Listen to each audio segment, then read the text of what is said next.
Thank you very much. Thank you. Well, thank you, President Powers, Provost Fenves, deans, members of the faculty, family and friends, and most importantly, the class of 2014. It is indeed an honor for me to be here tonight. It's been almost 37 years to the day that I graduated from UT. I remember a lot of things about that day. I remember I had a throbbing headache from a party the night before.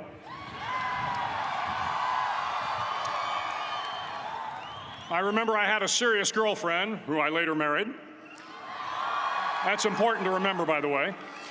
And I remember I was getting commissioned in the Navy that day. But of all the things I remember, I don't have a clue who the commencement speaker was, and I certainly don't remember anything they said. So acknowledging that fact, if I can't make this commencement speech memorable, I will at least try to make it short.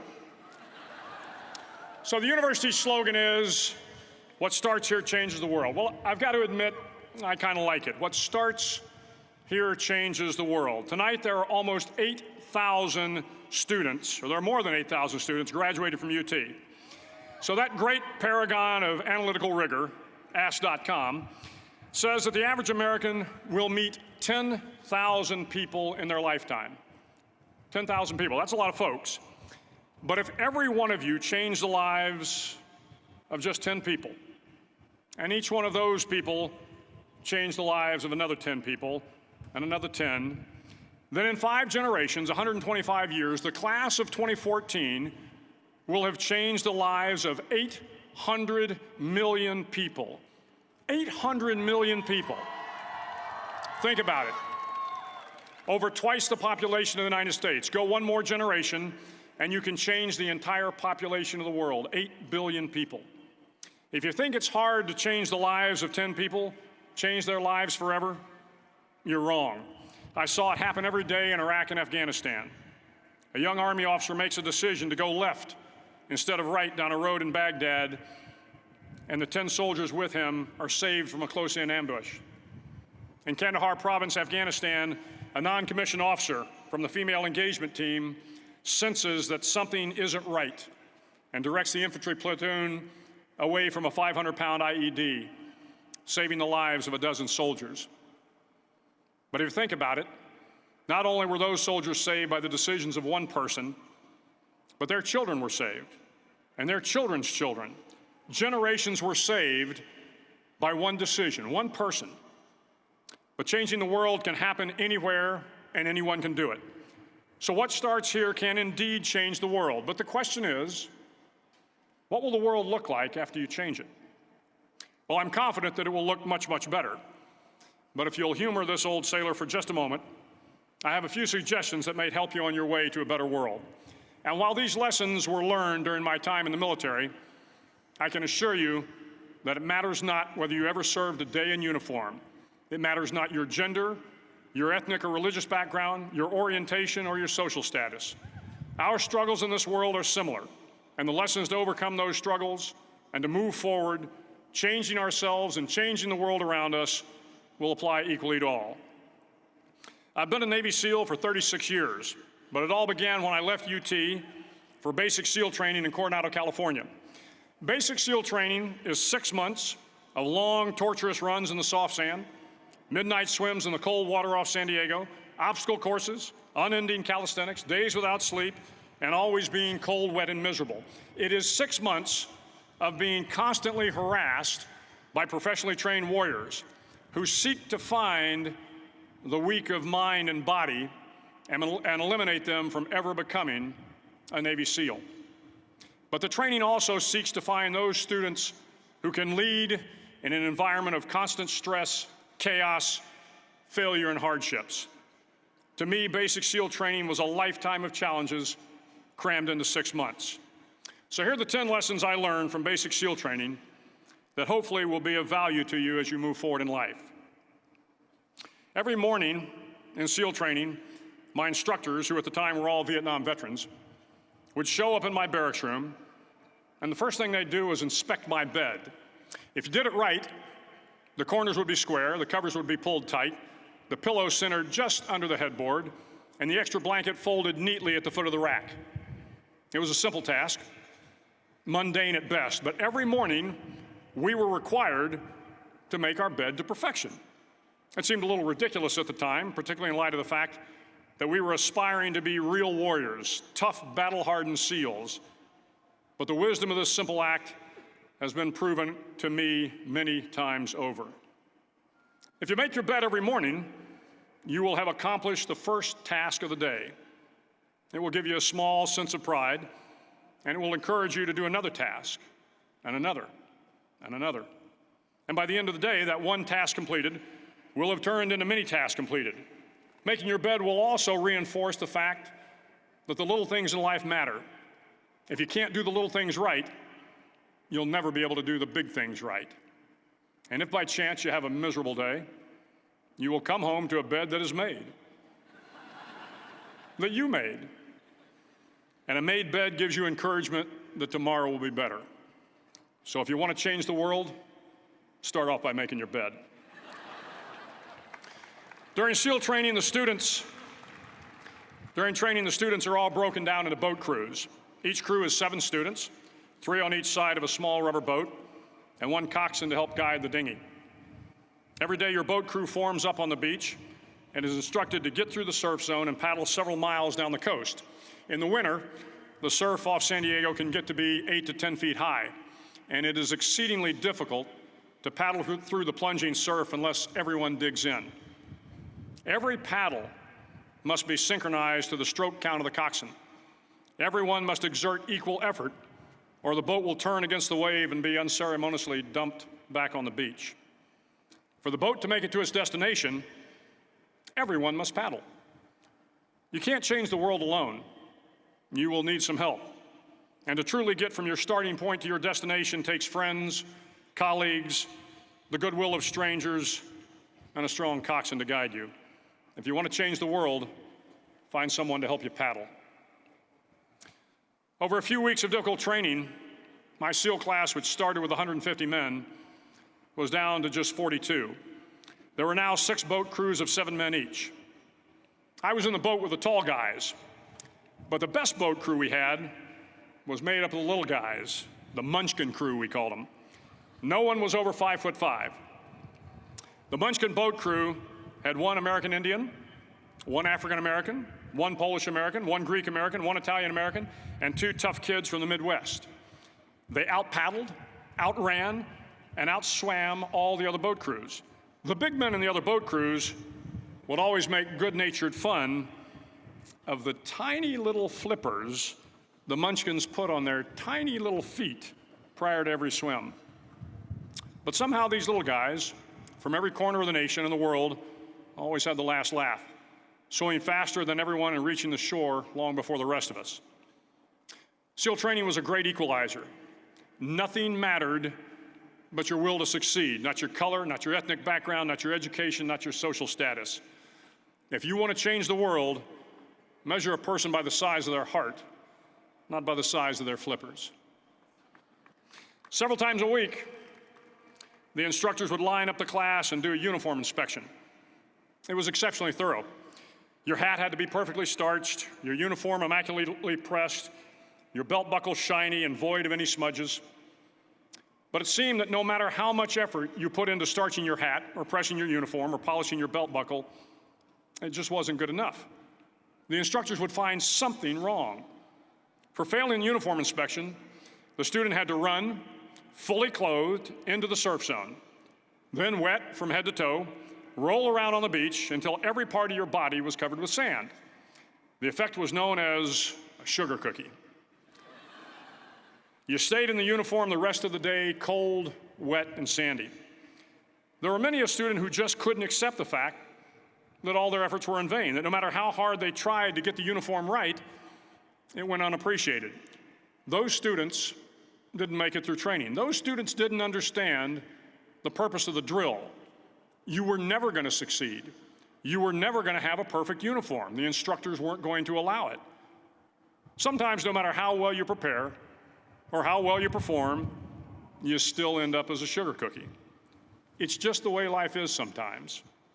If you want to change the world, get over being a sugar cookie and keep moving forward. Every day during training, you were challenged with multiple physical events: long runs, long swims, obstacle courses, hours of calisthenics, something designed to test your mettle.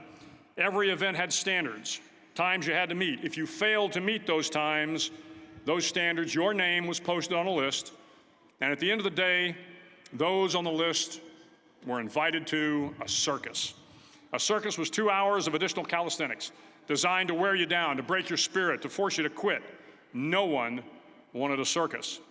A circus meant that for that day, you didn't measure up.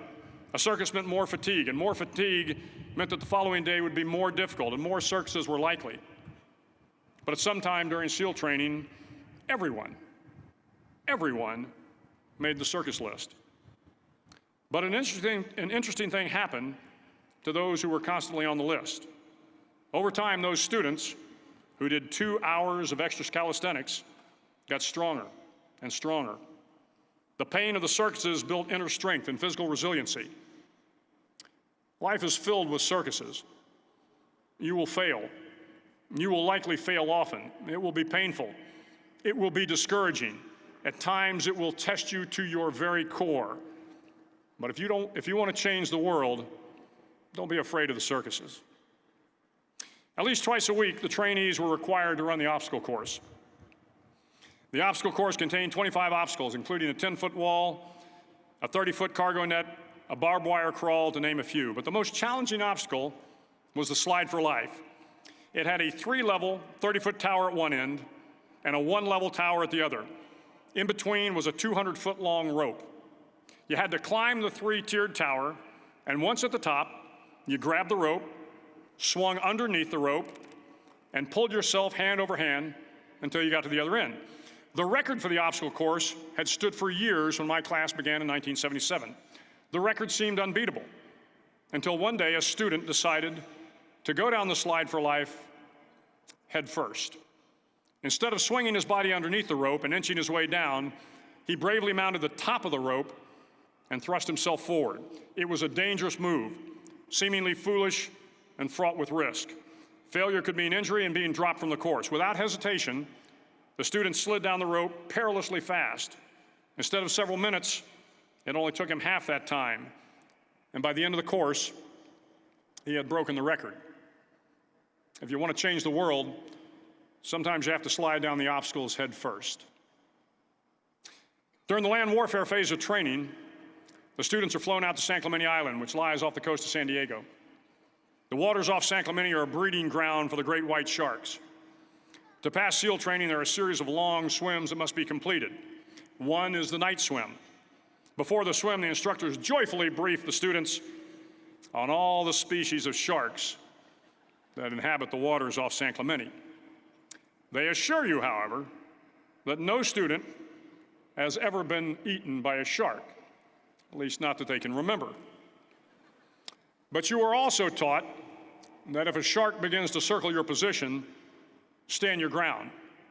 Do not swim away. Do not act afraid. And if the shark, hungry for a midnight snack, darts towards you, then summons up all your strength and punch him in the snout, and he will turn and swim away. There are a lot of sharks in the world. If you hope to complete the swim, you will have to deal with them. So if you want to change the world, don't back down from the sharks. As Navy SEALs, one of our jobs is to conduct underwater attacks against enemy shipping. We practice this technique extensively during training. The ship attack mission is where a pair of SEAL divers is dropped off outside an enemy harbor and then swims well over 2 miles underwater, using nothing but a depth gauge and a compass to get to the target. During the entire swim, even well below the surface, there is some light that comes through. It is comforting to know that there is open water above you. But as you approach the ship, which is tied to a pier, the light begins to fade.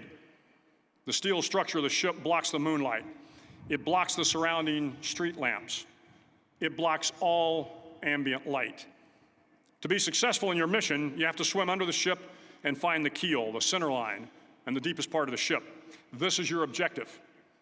But the keel is also the darkest part of the ship, where you cannot see your hand in front of your face, where the noise from the ship's machinery is deafening, and where it gets to be easily disoriented, and you can fail.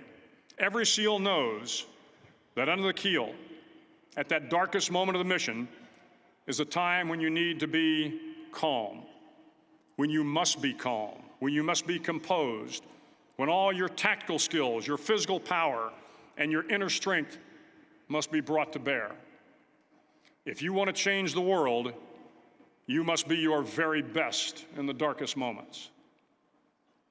The 9th week of training is referred to as Hell Week.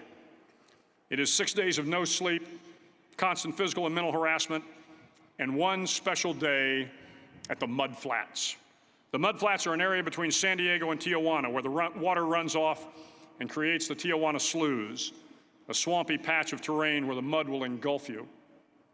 It is on Wednesday of Hell Week that you paddle down to the Mud Flats and spend the next 15 hours trying to survive this freezing cold, the howling wind, and the incessant pressure to quit from the instructors.